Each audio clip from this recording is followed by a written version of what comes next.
My name is Nathan Sawaya, and I am an artist who works primarily with Lego bricks. I used to be an attorney, and I decided to leave that behind.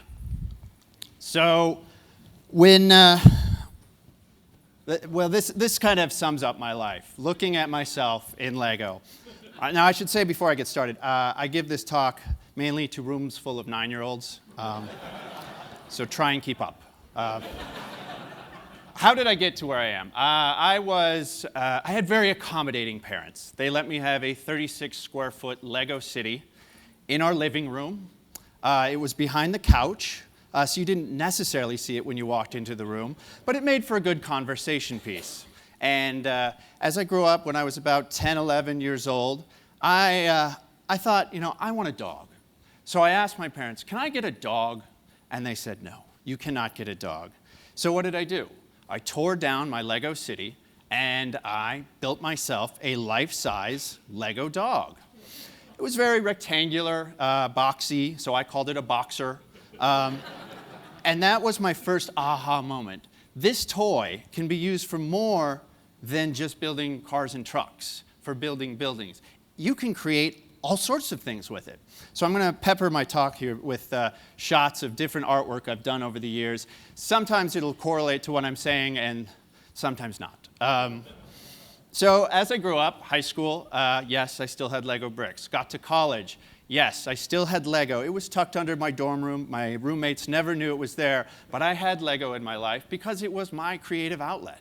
I went to art classes in college, and I got out of college, and I thought, I didn't have faith in my art. I didn't believe that I can make a career out of it. So what does a budding young artist do? They go to law school. I studied law at NYU, and I would even use Lego bricks in law. I created a replica of NYU Law School one night just to ease the tension, I suppose. As I got out of law school, had some loans, so I got a career practicing law in New York City. I was doing M&A and securities, very exciting stuff. And I found myself coming home at the end of a long day, and I would need to create something. Sometimes it was drawing, sometimes it was painting, and sometimes it was sculpting. Now, I would sculpt out of all sorts of media, sometimes clay, sometimes wire, sometimes even candy. I did a series of sculptures out of candy that got some attention. Sculpting with candy is a lot like sculpting with Lego. It's additive in nature. You're using these little pieces to create these larger forms. So I just had this thought, what could I do with this toy from my childhood? Could I create large-scale artwork out of Lego?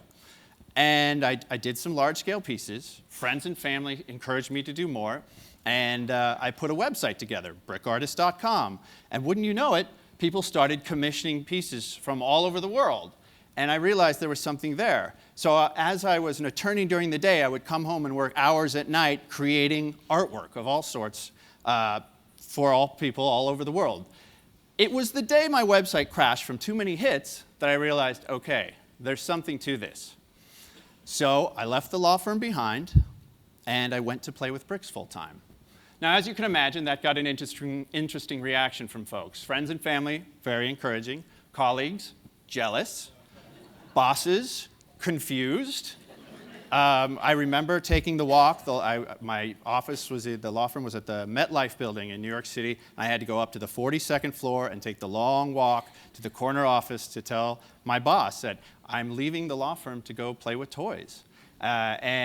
And that was a big moment for me because I was taking this big transition. I often get contacted from folks like, how can I be like you? How can I take a transition like that? And I think back to those times, and a lot of it was taking that risk, but it was some preparation and also cutting out those negative people in my life. That was a key component, was taking all those people that weren't supportive, that were questioning, what are you doing? What, you're giving up a 6-figure salary, it's a very secure job, health insurance, to go play with toys? And I had to just cut those people out of my life. And that is tough sometimes. Sometimes they're friends, but then you learn maybe they're not.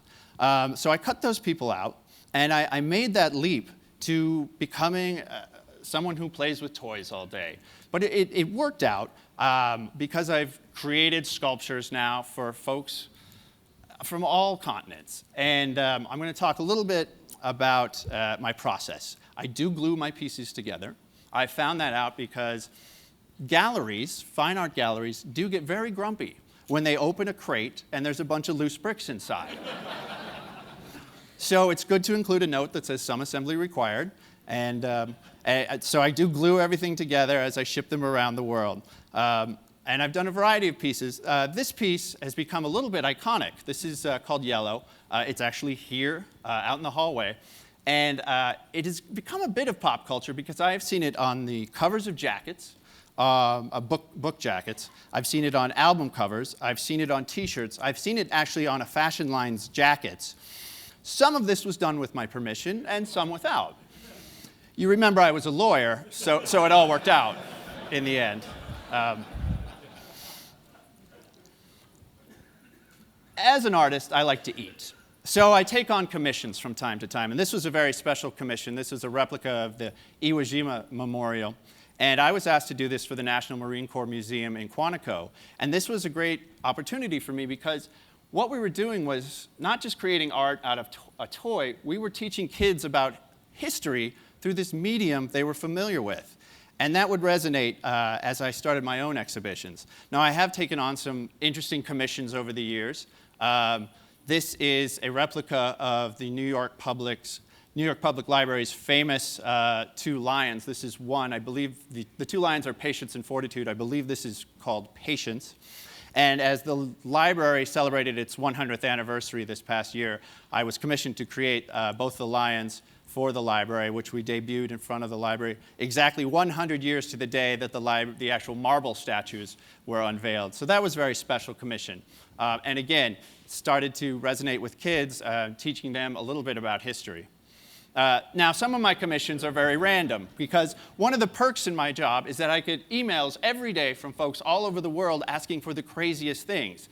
Sometimes they're very fun. Sometimes they're things I can't even think about doing. But it does lead to some interesting commissions for certain folks over time. And then those same folks come back to you and say, now let's do something even crazier. So that's been fun. This is an example just to give you a scale of how big that thing is. And then if you do it for one person, someone else says, oh, I need one now. So that happens. But one of the most interesting things that's happened is I've been able to do commissions for museums. This is a Tyrannosaurus Rex skeleton that measures about 20 feet long. That's actually me holding the skull there. This was for a museum that's now the piece is now in Australia. And we found that kids really enjoy going to these art shows at museums because it's made out of this toy they're so familiar with. Right now I have, I believe, 3 major exhibitions touring, 2 in North America, 1 in Australia, as well as some minor exhibitions touring elsewhere. And we're finding families are showing up that have never been to an art museum in their life. Kids are going to these exhibitions and they've never, ever been to an art gallery, but they're drawn because of the toy. They can connect to this art on a level that they can't with other things. I find that when a child goes to a museum and they see a large marble statue, they can appreciate it. But when they go home that night, it's very doubtful they'll have a slab of marble they can start chipping away at. But kids have Lego. And so when they go and see these exhibitions, they go home and they get inspired to create themselves. And that's pretty special. It's amazing how many folks have contacted me. Lots of parents who write me and they say, thank you. We went and saw your exhibition. The kids came home. They got inspired. They dug out all this Lego brick from under the bed. We haven't heard from them in 3 days. Thank you.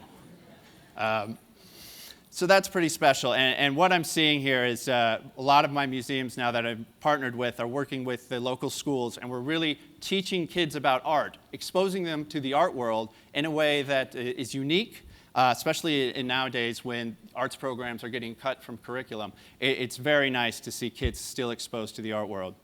Now, I'm going to leave you with just what I'm working on lately. This is the latest project. I wanted to come up with my own form of graffiti, street art, if you will.